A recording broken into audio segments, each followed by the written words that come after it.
Good evening, folks, and welcome to Garbage Theater. Tonight's installment, Cats. I'm your host, Chase, with my co-host, Blake and John. Meow. My jellicles. Let's get this shit show on the road. I thought we were done torturing each other. I'm into cats now. Like, I am a cat now. Like sexually? You can just call me Grizzleballs, bro. Oh, man. Like, I'm Grumble Taint now. it's worse. Worse than I thought it could be. Like, I've had no previous experience with cats. Like, first off, I've never gone and seen any musical. So I had no idea. Like, the problem was I was expecting things to make sense. Big mistake. Mm-hmm. Yeah. Nothing makes sense in this. Huge mistake. Characters that I thought were like the main characters don't do anything. Yeah. Almost all of these characters don't do anything. Right. Yeah. I mean, it's just not that kind of... It's just not that kind of thing. John explained it to me. It's like, this was like loosely based on what? It was like some story Mr. like some secret elixir or something like that. Yeah, Mark Twain like scrawled on a napkin drunkenly or something. Who was it, John? T.S. Eliot. T.S. Eliot, same person. Yeah. Yeah, same guy.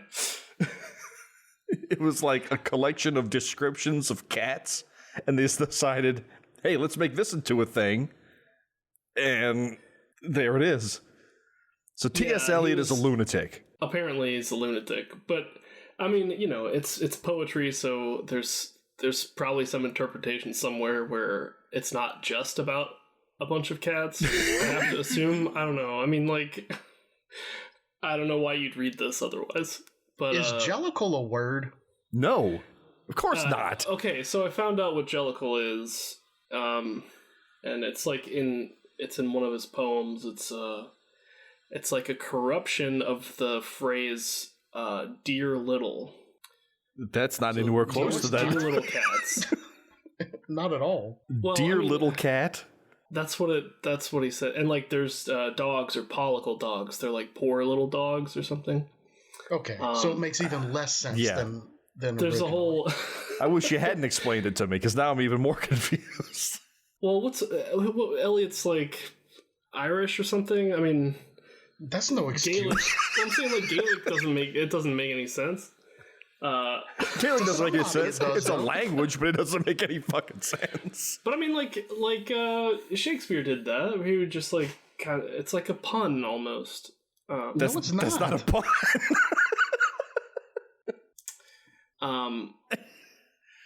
I mean, listen. I went on a journey with cats, man. Oh, man. Like after watching this, you know how after September 11th, Oh, Christ. everyone was like glued to the TV searching for answers. Yeah. I had so many questions after watching this that I wanted to make sense of things. Like, how much of this movie, how much of this is like the stage show, and how much of it is just the movie being terrible? Like, are the songs really this bad? Like, why was the show so popular? Well, they didn't change see, the that's what I was songs for the saying. Speaking movie. of- So, Speaking of journeys, how many people flew to New York just to see this piece of shit for 30 fucking years? that's why it had to have been the spectacle of the makeup and the set. That had to have been the draw. It couldn't have been the music, because the music's god awful. Okay, so check it out. In my search, I ended up watching a large portion of the stage musical on YouTube. What the fuck's wrong with you? Like I said, I wanted to figure out what the fuck happened here. And I gotta say, the stage show is like miles better than the movie. Like, the performances, the songs are better. Like, they're much more catchy and listenable, and they have more like impact. it's actual people dancing on a stage. Like, Yeah. I get the show now. I don't know what the fuck they were thinking they were doing with this movie, but the show makes sense to me. It's still fucking weird. It's still weird, but like... So I guess next week is when we start the auditions to replace John, because he's officially lost it. Was this one of the first like plays where like the performers went out into the audience? Yeah, it was groundbreaking in a lot of ways. Like, in musical theater, there's, like, before Cats and after Cats in terms of, like, how things are done. So, I'm serious. Like, again, this is stuff that I had to research to figure out what happened here. But yeah, they, like, went out into the crowd and stuff. But they had this big, elaborate set, and there was, like, a huge cast, and, it was supposed to be in the style of a review. It's not a narrative-driven thing. It's just cats coming out and singing their little song, and it's supposed to be like fun and kind of campy. And it's not. It's like the movie. I don't know. I said this to John before. The show is not like some nightmare world of sad cats where like the eldest one decides who lives and dies, and like death is preferable. Like, that's not what the show is like. I said this to John before. The Blues Brothers did a review as well. They sang 3 songs, one of which they weren't even part of, and it was better than this. Can't argue with that. Yeah, I guess. But again, like, the show has like even less story than the movie does, and it's not obsessed with making its performers act like cats all the time in really creepy ways. So that was so weird. So it's basically this problem is just the jump to film. This should have never just been made into a movie. Never. Is what it comes down to. It's just, yeah. Or done something completely different. Like, in the early days of this production, it was supposed to be an entirely animated thing. Mm-hmm. Where with like cats, not people as cats. Animated cats. Mm-hmm. Which would have been like different enough from the show to kind of be its own thing. What I don't get is, like, all right, Hollywood people, why didn't at some point somebody like see what's going on and say, you know what, I don't need to be a part of this.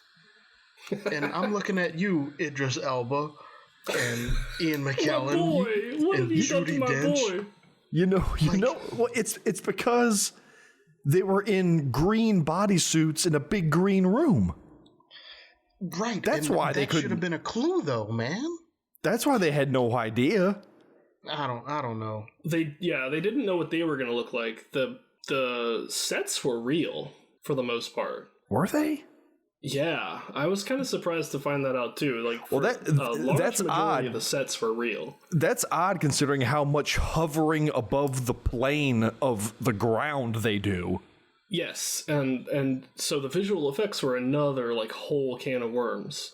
I don't think so. I guess Tom Hooper, the director, and the visual effects supervisor didn't get along well.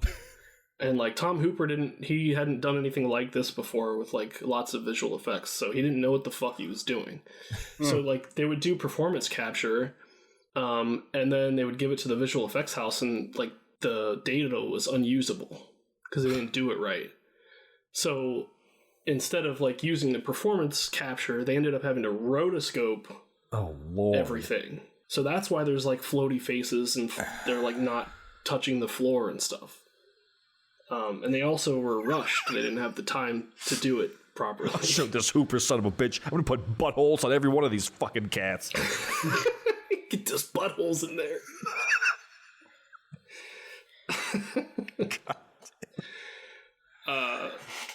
Yeah, it's just like a mess from top to bottom. Nothing went right. Okay, I guess let's just creep our way through this thing. My notes are extremely shorthand because there's nothing to tell here. So I'm basically just going to hit the main beats and just interject with what you got. Yeah, I got questions about things that weren't explained, and I was waiting for an explanation of things. Yeah. When we get to them, I'll let you know. But there's a lot of confusion on my end. Yeah. So it starts up, and within 2 minutes, it's already creepy as fuck. Because a car pulls up, and it dumps a sack with a cat in it, and it quickly gets swarmed by people cats, and the way they're introduced is just instantly nightmare-inducing. The music... Immediately the music, because it was the music sounds like it's out of Ghoulies 2. Music. It's like Ghoulies 2 music. Sounded like Mannheim Steamroller or something. It's so exactly. The music's so overly digital for something that I would think would be more like, I don't know, not this. Yeah. I like, again, I think they cast the movie totally wrong for a musical. They didn't cast people that can sing necessarily. They cast stars. Yeah. Again, if you listen to the Broadway show, like, these motherfuckers can sing, and they're really selling the songs. They're much more like listenable in the show. But my thing is, like, right from the jump, there's main cats that I don't know who the fuck they are. No, the main male cat, I didn't learn what their name was till like 2/3 of the way through the movie. Does he have a name? It's something. It's like Munkle Stamp or something. Jesus Christ. It's Moose Knuckle. That's his name. I mean, and I thought, like, that was the thing. Like, I thought that, okay, these are going to be the main characters, and they're not. There are no main characters. The main character is Victoria. Yeah. Yeah. She's the main character. She's not, and she's not even really in the show. I mean, they had to invent like an everyman cat to guide you through this fucking fever dream. Yeah. Okay. So wait, Veronica the cat wasn't in the musical. She's in it, but she's not like the audience. Who you're supposed to be relating to. Yeah. Okay. Yeah, so she gets dumped down. The cats swarm her, and they're all singing about being jellical and whatever the fuck that's supposed to mean. It's certainly not a pun.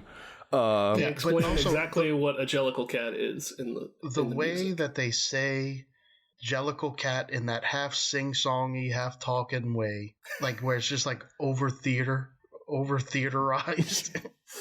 Like, I don't know what the proper word is. But as soon as they started saying that, I was like, I'm out. I am fucking out. Feel the magic, hear the roar, jellical cats are loose. I can't believe that Andrew Lloyd Webber didn't just like stop and be like, God damn, I wrote jellical a lot of times. Is it too much? I feel like every time it's too many jellicles, I should add 10 more. Yeah. I mean, nobody's going to notice that you rhyme jellicle with jellicle, right? I think I read that the word jellicle is uttered 128 times in the movie. I would believe that. Yep. I would say that's a conservative estimate. With no explanation to what it is, though, is the problem. I mean, even there's a song that explains what it is. No, there isn't. There is, I swear, dude. I got in deep with cats. In the movie, there's a song that explains it. It just says what they are. Not good enough. Basically, it's just like a cat. Yeah. Didn't say a fucking cat. Just being a cat is enough. Yeah. One of the biggest turnoffs for me here is that they have fucking people feet. Yeah. I didn't like it. Now, I'm not saying they should have like the backward hinged legs that quadruped animals should have, but why not though? They plan to have assholes. Like, I get it. A cat's supposed to slink around and stick its ass up in the air. That's what cats do, but not when it's a human. There's a lot of that. There's so much of that. For my comfort. There's so much aggressive presenting in this. Oh yeah. Do any of y'all own cats? No. No, I'm allergic to cats. Me too, but I got them because my wife. My wife. Anyway, I got nervous every time the cats would whenever they'd stare at something and their tails would start twitching, because usually that means the cat's about to piss on something. There were times where they choreographed all of them did it at the same time. Exactly. And I was like, oh shit. Oh shit. Here comes the golden shower. Yeah. It's gonna stink in there. Jesus. Christ. So, and I may skip ahead a little bit, but really, who cares? Because this movie. Oh yeah, go right ahead. But I'm not going too far ahead. They start telling Veronica. They ask her name. She says her name's Veronica. Yeah. And then they say every cat has 3 names. Yeah, that's her people name. Victoria. Sorry. Yeah. They have a people name that their humans give them. They have their cat name, which is utter nonsense, and they have a secret name that only they know. Exactly. But nobody goes through all 3 of their names. No. We only ever learned the bullshit names of the cats. So what's the point in mentioning all this? Cocaine's a hell of a drug. Again, I don't know that Andrew Lloyd Webber thought about this that much. Yeah, I had to assume there wasn't. The guy that scrawled it on a piece of paper, D.B. Cooper or whoever, did he have anything in mind? I have to imagine there wasn't so much world building in the origins of this. Yeah, I mean they're just little poems. I was just pissed that you talked about the 3 names and that never happened. I thought I'm watching the movie like a normal person. And what's her name again? Victoria. Yeah. Victoria. I'm Victoria. Every cat's got 3 names, and then I thought her my second name's Flipperoo, and I thought they would go through it, but they didn't. And then I was really even more pissed off when the credits rolled and you didn't even see their names. Well, Victoria, she just got dumped in the big city. She's country as a chicken coop. She doesn't have the 3 names. Her name, could have been Sackville Cattons because she got thrown in that sack. Wrinkle stink, trunkle scum.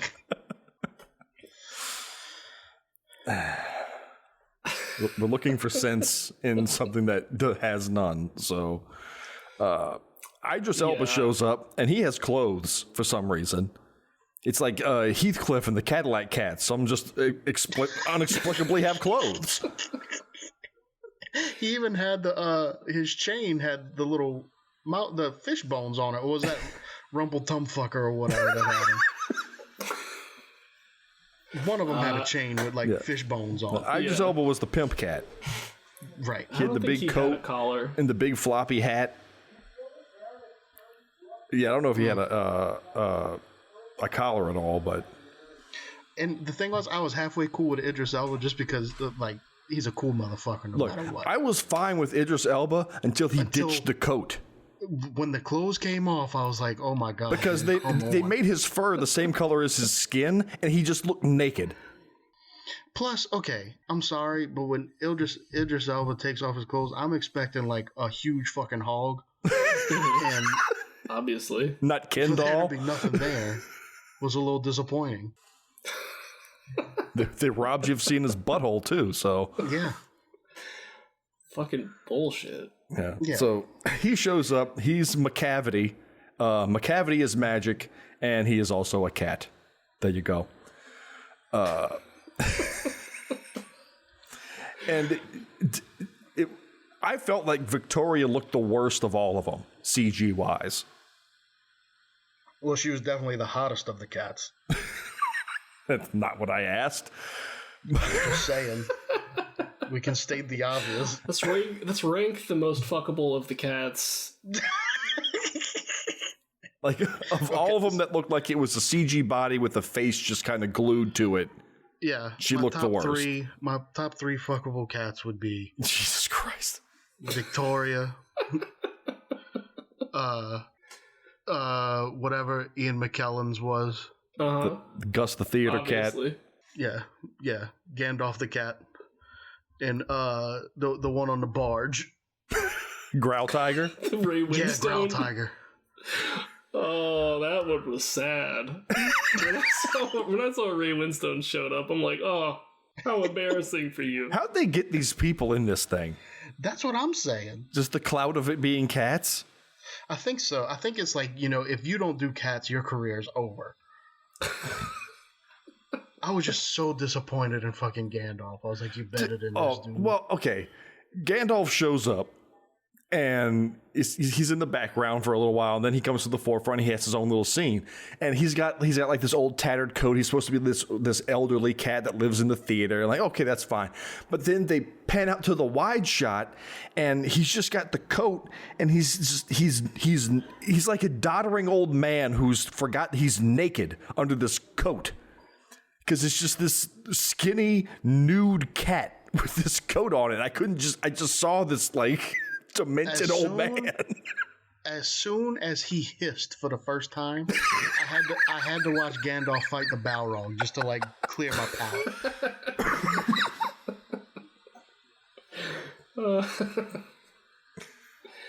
Oh man.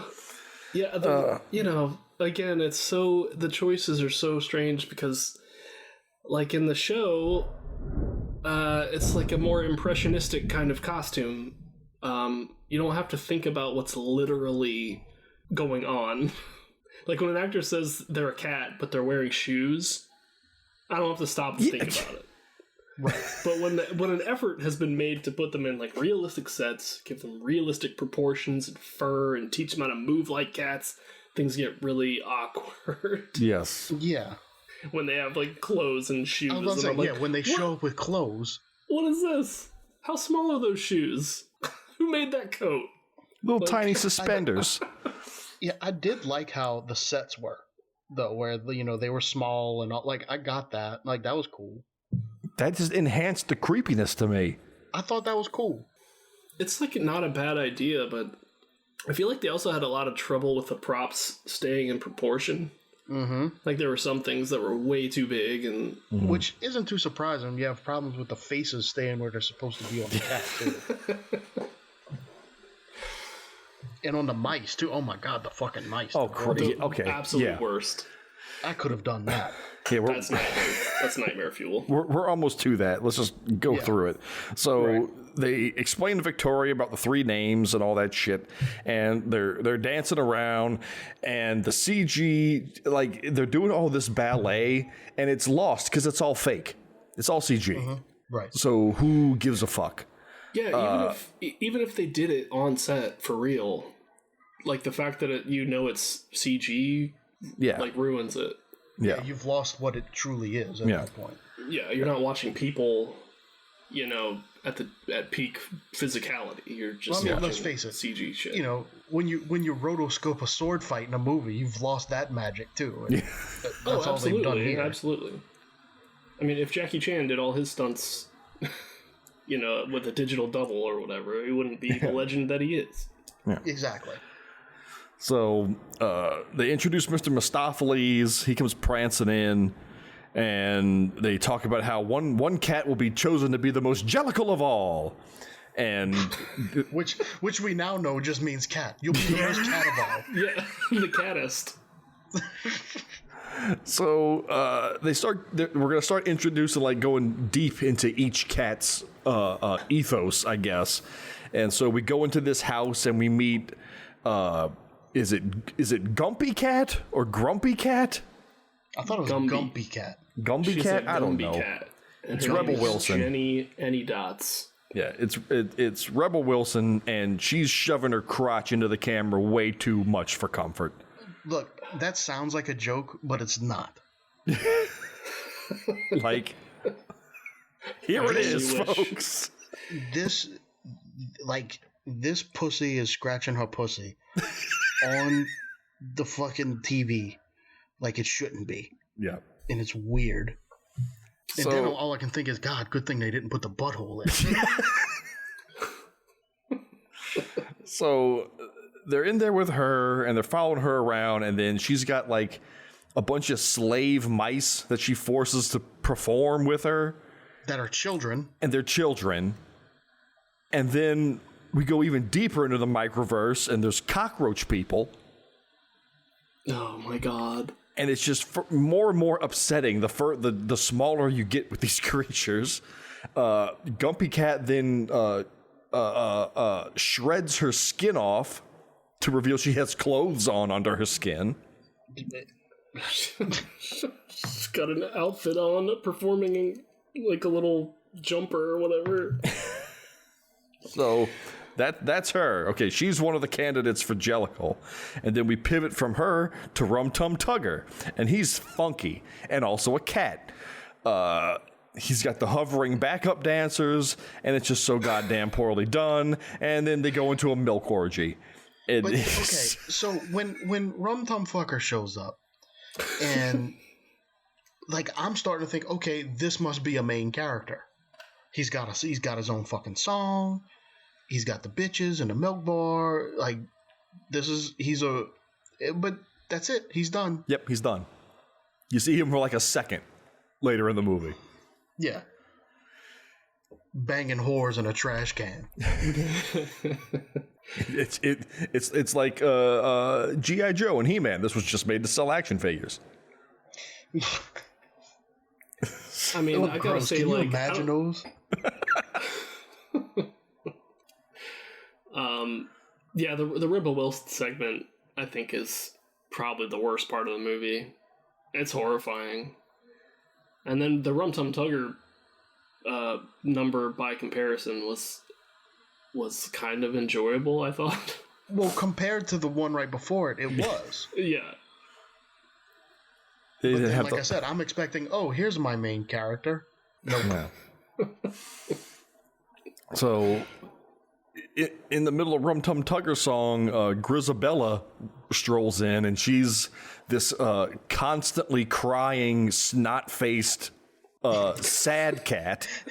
It's that the commercial that comes on late at night with the kitten with conjunctivitis. That's her.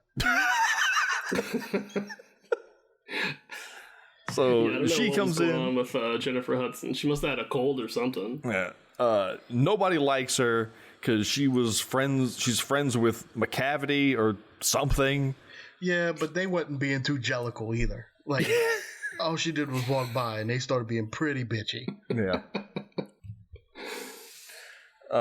So from Grisabella, we pivot over to Basterful Jones, and he's fat and also a cat. That's his whole shtick. Oh god, this is the second worst part of the movie, in my opinion. It's James Corden in a fat suit, and it's like fucking awful.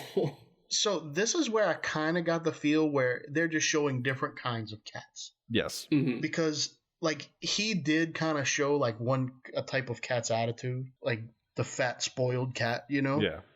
And I was like, okay, I get that. So this is my main character. No.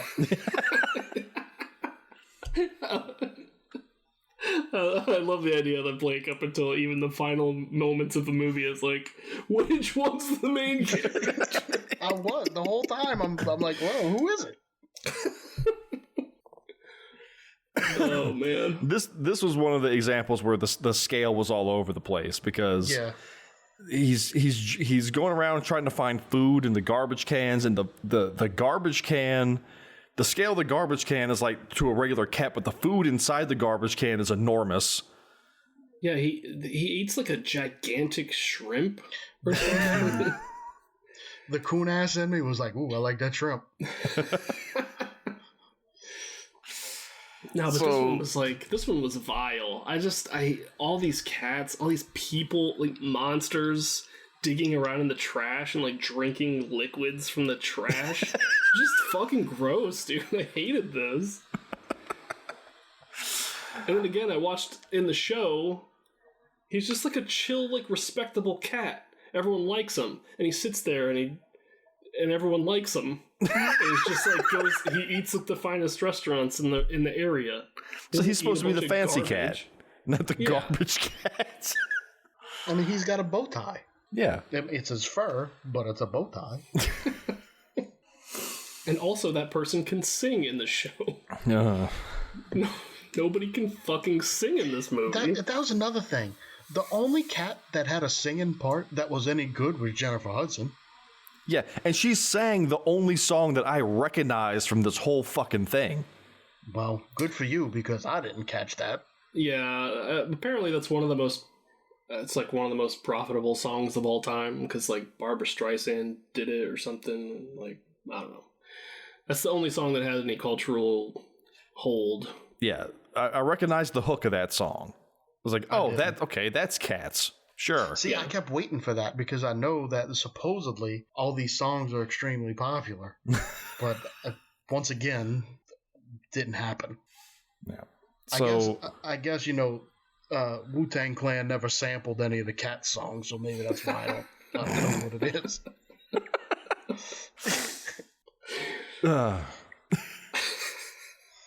Rum Tum Tugger ain't fun to fuck with. Yeah, exactly. So, McCavity warps in and he Thanoses away Gumby Cat, and then Bastardful Jones falls down a pipe and he warps him away too. No, he falls down. First he lands in Rum Tum Tugger's dirty three-way. Because he's in some milk orgy with these two other lady cats, and then McCavity shows up, all the cats scatter, and that's when he poofs away Jones as well. That shit doesn't seem to happen in the show. So that's like a made-up thing. Him banishing the cats one by one to the Phantom Zone, that's not in the play. I didn't see any of that. So... because we got to shove as many characters in as possible, we don't linger on that for too long, and we're introduced to Mungo, Jerry, and Rumpelteazer. They're twins, they steal shit, and they're cats. Yeah, I was going to say, these two didn't fool me, because I was like, these ain't the main characters. So, gotcha. Yeah. This one, I think, for me, this is one of the worst songs in the movie. Like, I just hated listening to this thing. Yeah.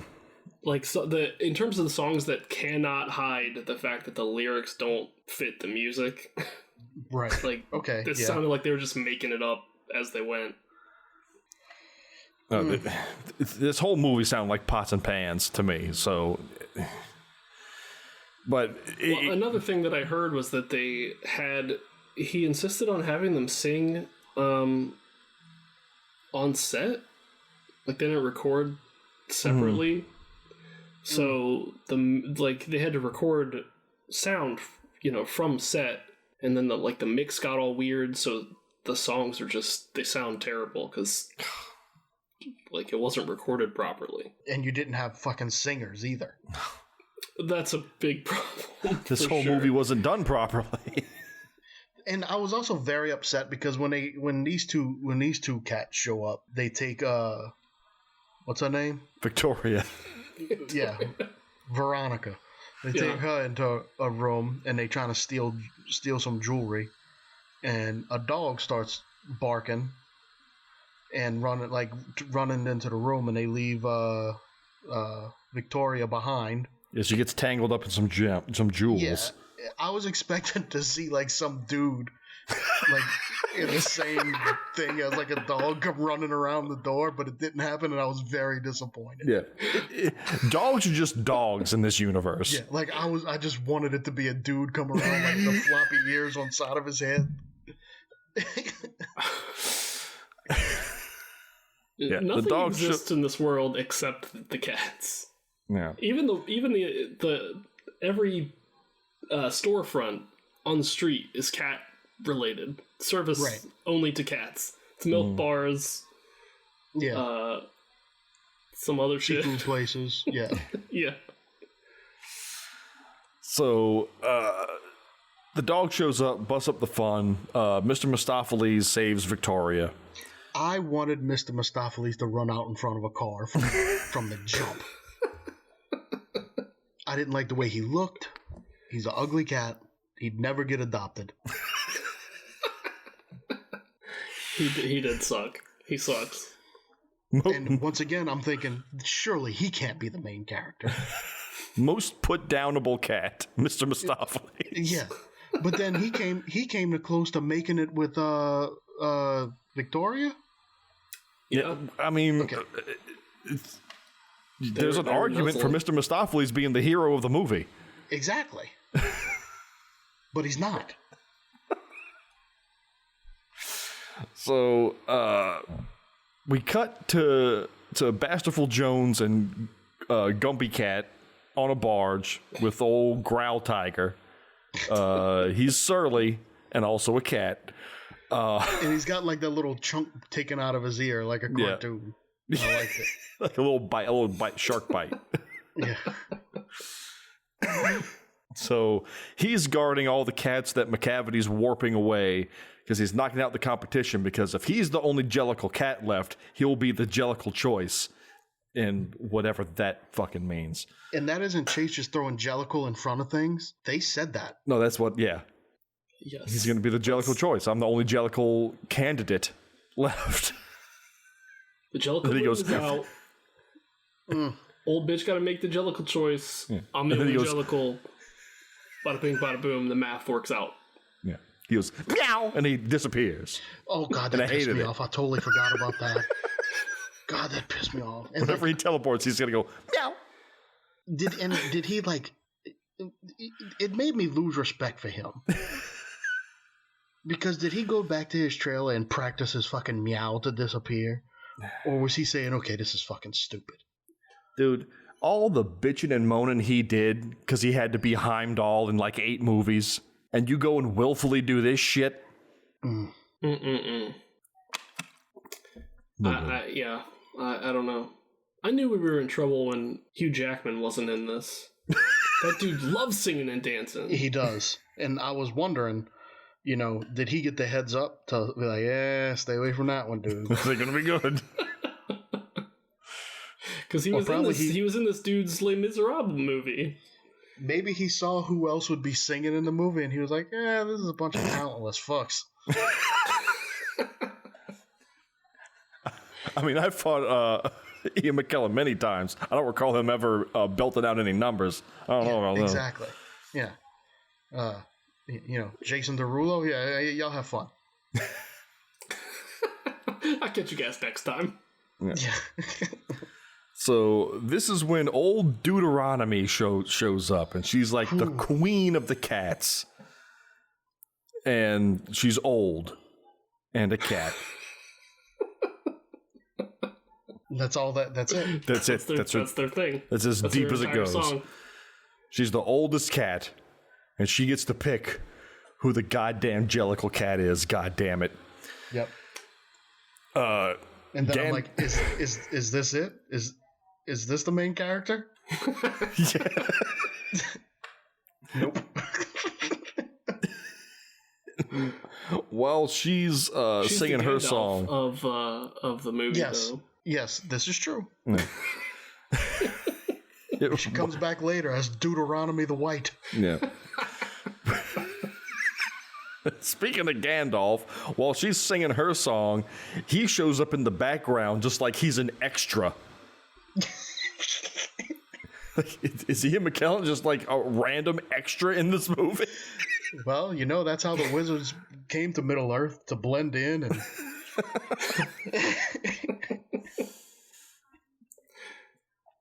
So this is where they go into the theater and they put on the Jellicle Ball, whatever the Sam hell that is. It's a big music number with a lot of dancing and a lot of bells and whistles, and it's meaningless. If I'd have been Deuteronomy, though, I would have said, this is it. This is the best Jellicle assholes y'all got around here. Slim pickings this year. Yeah. Yeah, I don't know how she's supposed to make her choice, because, like... A couple of the Jellicles are already missing. She didn't see their shit. Yeah. Yeah. Instead, we How got does she know Jenny Any Dots isn't the best one? This tap dancing train cat. That's my dude, though. Skimbleshanks. Skimbleshanks, the tap dancing cat. He wears suspenders and likes trains. Is also a cat. Happens to be a cat. If you take out the cat part, it's my son. wear suspenders, likes trains. So during the big musical number in here, Grisabella tries to get in. They run her dirty ass out. Get the fuck out of here with your runny nose. And this is when I was like, okay, AIDS in this bitch. this is when I was like, okay, they're at the Jellicle Ball. It's the big number with all the cats involved. Surely we're about to hit the climax here. And I paused it halfway. Mm-hmm. Yeah, eat shit, Chase. Motherfucker. The Jellicle Ball just started, dude. Yeah. So, Victoria goes outside to talk to Grisabella, and that's when Grisabella sings the only recognizable song with snot bubbles blowing out of her nose. Deuteronomy then offers Victoria to let her watch the Jellicle choice, even though she's a filthy non-Jellicle cat. I don't know what the fuck I'm saying anymore. Blood. Fucking how is she not a Jellicle cat? If she's a cat, she's Jellicle. Nah, she doesn't. One name having cat. Get the fuck out of here. She gets to be. That's the only arc in the entire movie. She gets to be a Jellicle by the end. Yeah, so. Just because this bitch says so.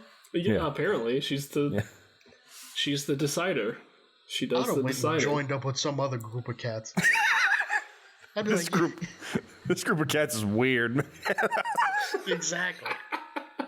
That would have been the best fucking ending of this movie. Victoria was like, y'all are weird. I would have pieced out like Galaxia on Anger Management. You guys are freaks. She just walks across the street and there's just a gang of like regular normal cats. Yeah. It's like, hey, you want to hang out with us? We got yarn. Yeah.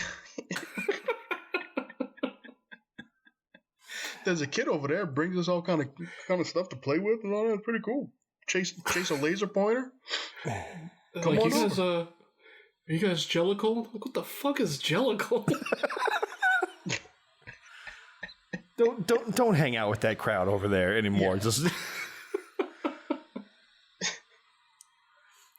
so now it's Gus, the theater cat's turn to do his number, and Mr. Mistopheles wishes him luck. He goes out on stage and he does his shtick. He sings. He sings, and he's a cat. Kills it though. He doesn't really sing. He acts. Yeah. He's very thespian about his performance. Yes. Which, Ian McKellen, man can act. Therefore, this grimy fucking old cat can act. So he does that, goes backstage. If anybody needs to be whatever it is, reborn or something, whatever they're trying to do, it's that dude. He's the oldest one next to Deuteronomy. Yeah. What happens when Deuteronomy dies? They said she's lived many lifetimes consecutively. That's horseshit. And I imagine their entire society falls apart in that event. I immediately crossed my eyes and I was like, "Oh, she's lived 9 lives." Fucking 99, I believe they said. Oh, really? I must have skipped my 10 seconds at that point. Yeah. So McCavity shows up and whooshes Gus away backstage. Then here comes Skimbleshanks to do his whole thing. He does the tap dance and they go out on... That slapped. Skimbleshanks was a dope track. They go out on the train tracks and they all tap dance along the train tracks. And I did like that whenever he was tapping on like the wood, it sounded like wood, and we jumped up onto the track, there was a metallic sound. Oh Christ, the production values. Just saying, very, very good attention to detail there.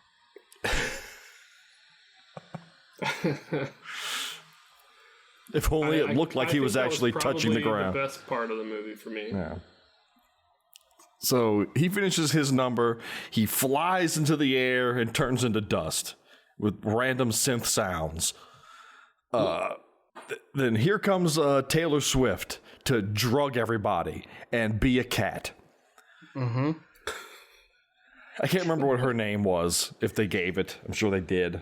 I don't know. But did she have to have a fake accent? Like everybody's British. Like it's in England. I didn't notice. I don't know. Yeah, it's in London, isn't it? Jason Derulo had an accent? I don't remember. I don't remember either. Maybe. What about Mr. Manifesto when he talked? I don't remember. He did. I think he did. Okay, maybe I'm sorry. I'm sorry, Taylor Swift. Yeah, so You apologize to Taylor Swift. she comes down in some big light rig, and her and Mungo Jerry and Rumpelteazer start catnipping everybody. And I would just like to point out that they catnipped them and it made them like slow down. That ain't what catnip does. No. Yeah, they're like writhing on the floor. Look, catnip is straight up fucking speed for cats. There's no just laying down. So that was inaccurate. Do your fucking research. Yeah. So, yeah, Mungo Jerry and Rumpelteazer, they're minions of McCavity as well. They drug all the cats. McCavity shows up, sans coat, and it's wrong. He corners Deuteronomy and says, "You got to make the jeclical choice now. It's time for that, and there's nobody left but me." And she refuses. I will not name you the jeclical cat. Eat my litter box cakes, motherfucker. Yeah. So over my jeclical dead body. he whooshes her to the barge. Meow. And onto the barge, and they're gonna make her walk the plank. And back at the theater, Victoria grabs Mr. Mistopheles and says, "You're magic too, just like McCavity. You can magic Deuteronomy back." So he sings, and he's bad at magic, and then he's good at magic, and he brings Deuteronomy back, and he is a cat. This song was frustrating to me because I was just go ahead, John. Well, like clearly the lyrics are just saying that he's sneaky, right? You know, but then Weber had to make him like literally magic. It's magic.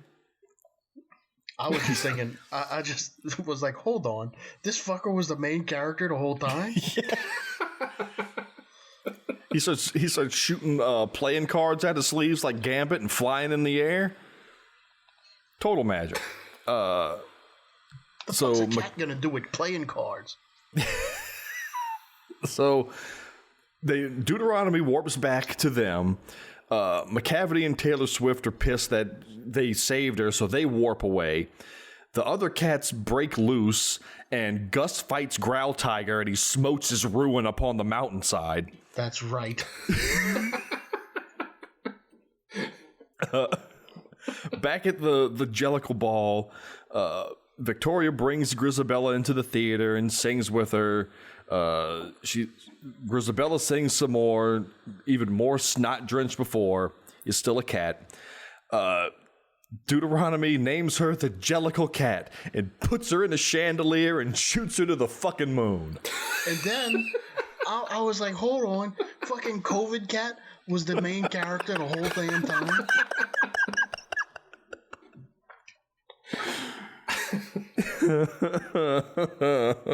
So she's flying away into the fucking ether, and McCavity's like, "No, it should be me." And he jumps onto the chandelier, but he can't hold on, and he falls off and lands on a building and watches her fly away. This is where Deuteronomy breaks the fourth wall and tells me that I now have a deep understanding of cats. I do not. And then we're informed that cats aren't dogs. Great. I knew I was right to hate fucking cats. You know, whenever you're on the street and like some weirdo just stares right at you and starts telling you things? That's how I felt at the end of the movie. Like I couldn't look her in the eye because I was like, "Oh, why is she talking to me? Don't talk to me. You know, I don't have any change." So the sun rises, Grisabella burns up in the atmosphere, all the cats leave, Deuteronomy deems Victoria is jeclical now, and she is in fact a cat. The end. Boom. My favorite part of the movie. Fucking bullshit. Ooh. My wife tried to Yeah. watch this with me. She tapped out 10 minutes in. Good for her. I tried to watch it with my family too. The kids had many questions that I could not answer. See, I was afraid to watch it with my kids because God help me if they liked it, and we had to enter that into rotation. Yeah, that's how I felt. I don't see how a kid could like this. Well, my kid likes to pretend she's a cheetah all the time, so her watching an entire movie of cat people might be the thing. So I'm not rolling them dice. Fair enough. I just think the tone's like way too dour for a kid. Like I'd show him the show. I think she'd probably like the show, but the movie is like ugh. It's like a grim, dark, post-apocalyptic cat future. That's the best review we can write. Garbage Theaters John says the movie is ugh.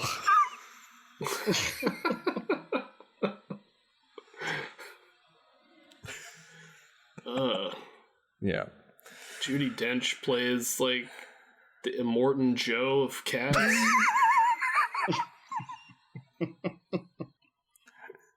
Sticks a cat in a chandelier and launches him into the sky. Witness me! Spray painted that snot-filled face silver. We just catnip. You don't come to rely on catnip, you will resent its absence.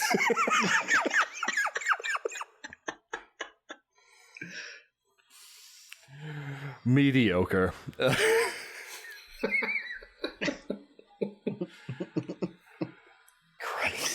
What a much better movie Mad Max Fury Road was. Oh my god. If you One put of the the best. cats, yeah, Let's compare Cats to Mad Max Fury Road. or let's redo Mad Max Fury Road with the people as the CGI cats.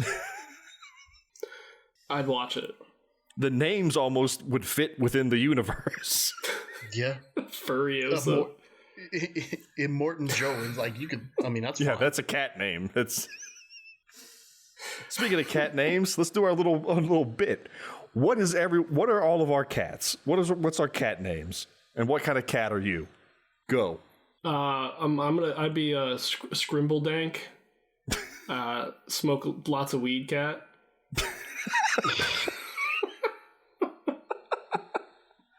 Just lazy as shit, laying in the sunbeam. That's my cat. Okay. Let's see. I gotta have a really dumbass name. I'm gonna do this totally on the spot. Duodenum Pete. There we go.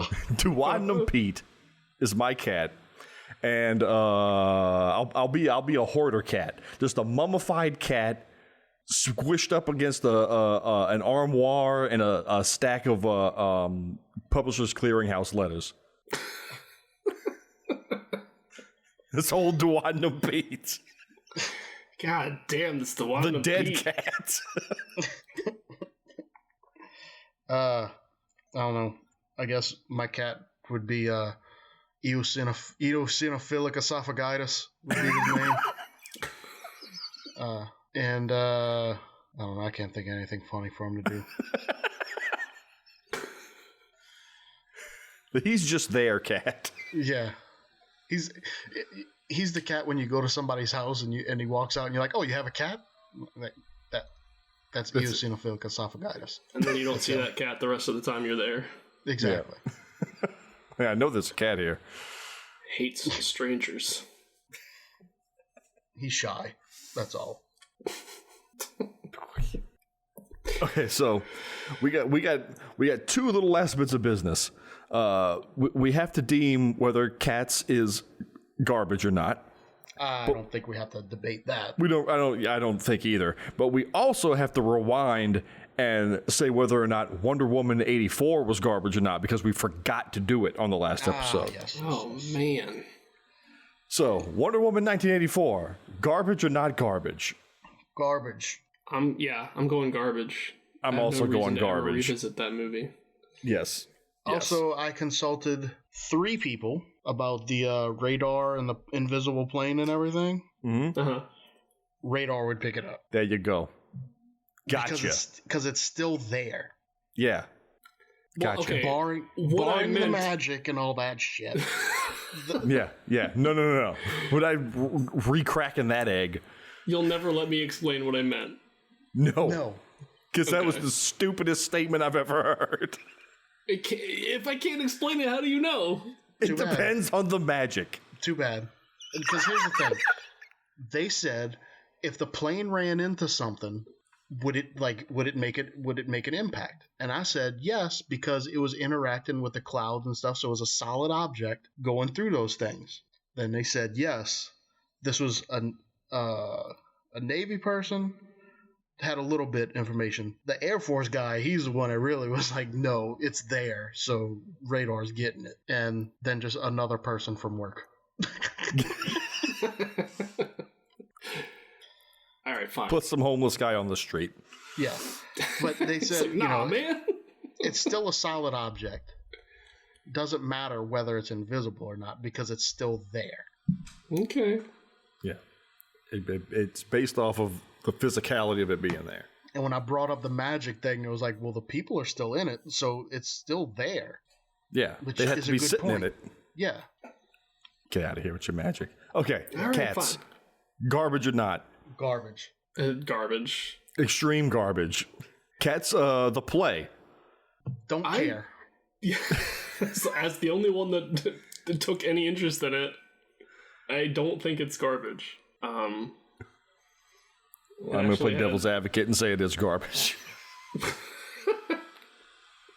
I mean, even songs that I hated from the movie, like, were not offensive to me in the show. I mean, honestly, the difference is stark. Well, I guess the millions of people who go see Cats in New York every year can be wrong. Yeah. And are wrong. Yes. All right. Well, that wraps up Cats. It's like this is several degrees of not my shit. Yeah. But I'll give it that. The two most boring subjects to me in conversation are like stories about people's pets and someone telling me about their dreams. And this movie is basically like someone telling you a dream about their pet. That their cat had. Well, you're in luck, because the next segment is I'm going to tell y'all about my dream. No. God damn it. I hate hearing about dreams. It's so boring. It's like, yeah, I get it. Nothing makes sense. I think you don't like fun, John.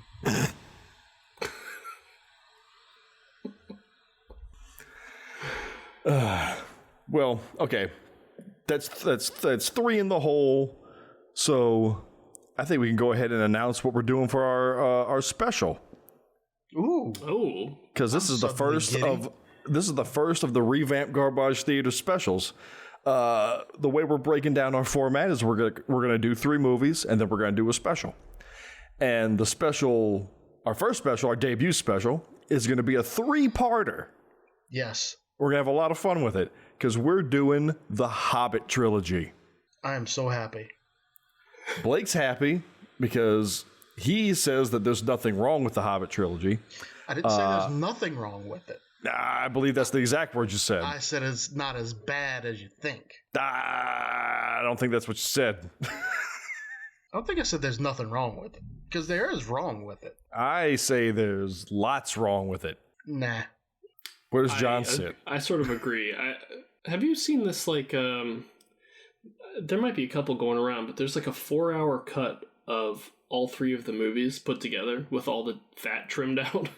So if you can trim out basically two of the movies, an entire movie, I feel like they're not very good. Yes, that's the thing. It was supposed to be 2 movies, and people wanted 3. What you gonna do? People or the studio? The studio wanted 3. The studio Let's be real wanted here. 3. Yeah, studio wanted 3. It was supposed to be 2, and there's a lot that could have been cut out, yes, but I think that it was good. And the shit that I don't want to say the diehard Tolkien fans, because I'm one of them, where they added stuff that wasn't there, and I was like, who cares? It's fun. Gives a shit. Yeah, and that's not like I don't care. My primary problem, as long as it's interesting. Yeah, adding characters. Oh, you can't add characters. Why not? It's a fucking movie. Who cares? They added stuff into Lord of the Rings, right? The movies that wasn't in the. Not like no. Not the Hobbit levels. No, Lord of the Rings was pretty. Like they didn't add characters that weren't there. They combined characters sometimes. Yeah. Okay. Or put a character that existed and put them in another spot. Yeah, there was no Tom Bombadil. Yeah, He was God. a mixture of many characters. A bunch of like Treebeard got a lot of his lines. Who else? There There was somebody else. It was just Treebeard. Okay, I think so. I thought they gave his lines to a couple people at different points, but maybe, but mostly just Treebeard. And they took my favorite elf in all the lore out and replaced it with Arwen taking Frodo to Rivendell. So, but you don't hear me boo-hooing about that. Yeah, I mean, because it was good. Those make sense. I mean, yeah, because the thing is, for them to have that elf that would have done it, you'd have to explain shit that happened in the Silmarillion. So there's no point in putting him there. But I digress. Yeah. We could be here all night. Touch on all of it, I'm sure. Well, in The Hobbit, look, I'm gonna tell you straight up. The Hobbit is I know I'd get shit from the fan base, but it's a decent book. It's not like Lord of the Rings. It's a kid. It was written for children. Yeah. But not a lot happens. No. So to stretch that into 3 movies, yeah, that's gonna be hard. But I think given what they had, and a studio telling them you're making 3 movies, I think they did good. So as the Greeks say, blow me. Well, we're gonna have 3 episodes, I guess, to hash this out. So yes, we're gonna do an episode of movie. So up next will be part 1. And they're not the extended editions. They're whatever HBO has, because that's where I'm watching them. That's not the extended, and I don't want to sit through the extended one because it's not like Lord of the Rings extended. Yeah. This is just the takes that we need to cut this for time. This adds nothing. Yeah, it was just like the only meaningful one lasts like 2 minutes, and it's where the dwarves use like a secret weapon. That's about it. Was the secret weapon where they all stack up like 5 high, naked on each other's shoulders? No, that was cut. No, it's the elves shoot all their arrows at the dwarves, like the big arrows, and not the big. I'm sorry, the elves shoot their arrows at the dwarves, and the dwarves shoot these big arrows that have like these helicopter blades on it, and it breaks up all the arrows midair, and then hits the ground with these giant arrows, throwing elves everywhere. Oh my god, that sounds fucking stupid.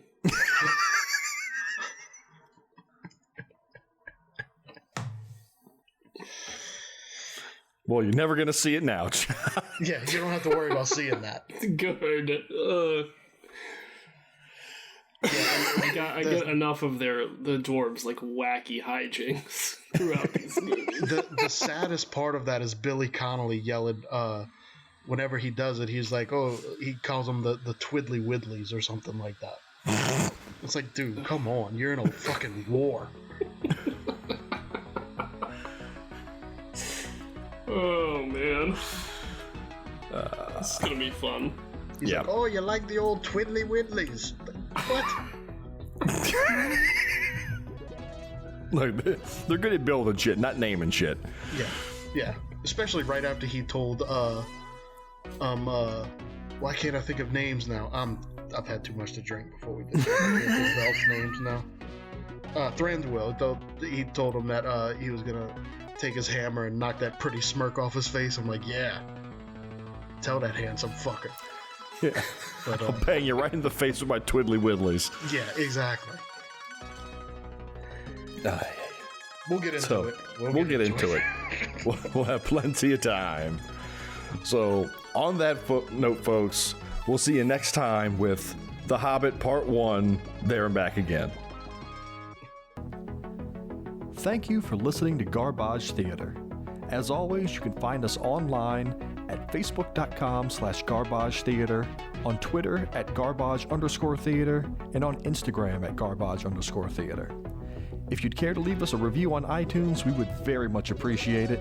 And if you have a movie suggestion or just want to reach out to us, you can contact us at any of our social channels or email us directly at garbagetheaterpodcast@gmail.com. Don't forget to like and subscribe for all the latest episodes and happenings. Good night, and see you next time, folks.